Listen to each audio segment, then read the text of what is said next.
ఇప్పుడు ఏకంగా వైకాపాలో ఉన్న మహిళా నాయకురాలు నన్ను ఎగతాళి చేస్తారు. నేను మాట్లాడితే నాకు చీరలో గాజులు పంపిస్తారని హామీ ఇస్తారు.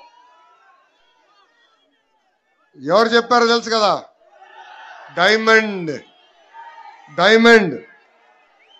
ఏం తల్లి,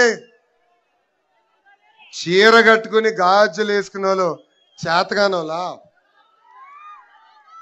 ఆ డైమండ్ అడుగుతున్నా, ఏమ్మా మహిళల చీర కట్టుకుని చేతులకి గాజులు వేసుకుంటే వాళ్ళు చేతగానోలా?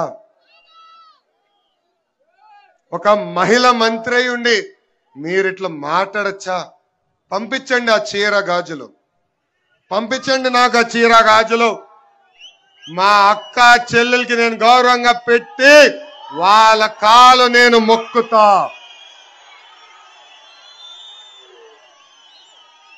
మీ నాయకుడు లాగా తల్లి చెల్లిని నేను మెడబట్టి బయటికి మటు గంటను.